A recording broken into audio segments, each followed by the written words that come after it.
ঈদগাহ, কবরস্থান, দাতব্য চিকিৎসালয় যেগুলো ওয়াকফ স্টেটের সঙ্গে অত্যন্ত সম্পর্ক রয়েছে, এই প্রতিষ্ঠানগুলো বাঁচবে না মরবে? এক কথা উত্তর দিন। এই প্রতিষ্ঠানগুলো বাঁচবে। এখানে যদি শুধু মুখে বলেন তাতেই কি বাঁচবে? তার জন্য আপনার কিছু করণীয় দায়িত্ব আর কর্তব্য আছে।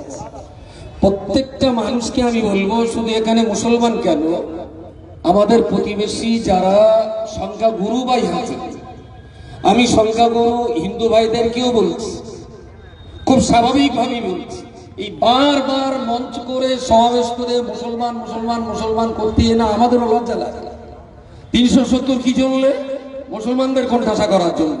3 তালাক কি চললে? মুসলমানদের কোণঠাসা করার জন্য। এনআরসি কি চললে? মুসলমানদের কোণঠাসা করার জন্য। ওয়াকফ স্টেটের জমিগুলো নিয়ে নেওয়া হবে কি চললে? না মুসলমানদের কোণঠাসা করার জন্য।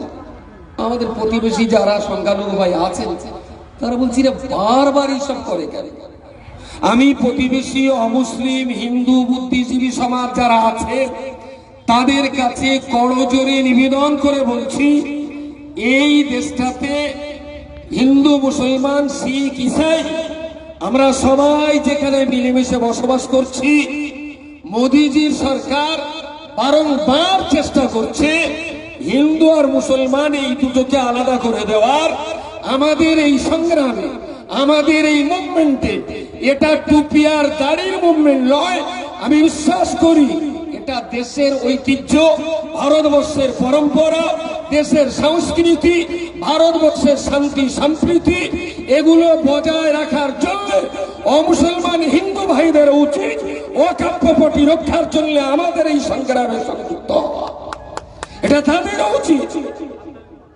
সুতরাং আমি হিন্দু মুসলমান শিখ ইসাই সকল ভাইদের উদ্দেশ্যে ঠিক এই কথাটুকুই বলব, মনে রাখবেন গোটা দেহের ভিতরে পায়ের কড়ি আঙুলে যদি একটা কাঁটা বিঁধে যায়, গোটা দেহটাই কিন্তু অস্থিরতা, গোটা দেহ কিন্তু অস্থিরতায় যন্ত্রণায় কাতর হয়ে পড়ে। একটা কাঁটা যদি পায়ের আঙুলে বেঁধে যায়।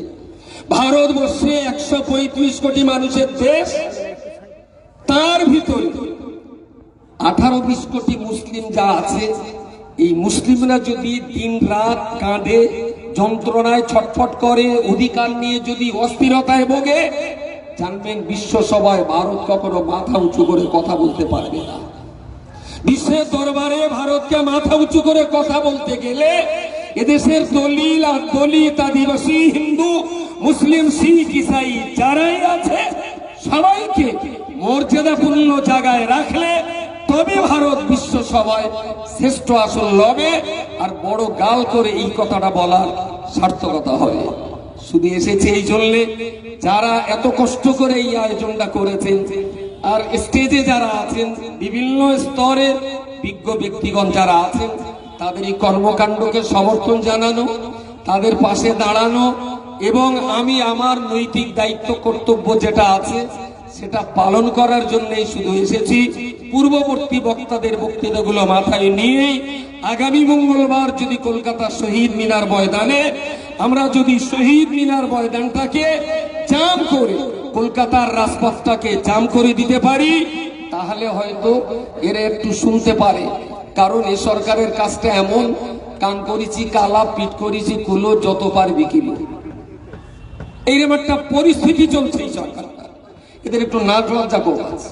সুতরাং যাকে যে ভাষায় বললে বোঝে তাকে সেই ভাষায় বোঝাতে হবে যে আমরা কষ্টে আছি, আমাদের শান্তির ব্যবস্থা করা হোক। আসসালামু আলাইকুম রহমতুল্লাহ।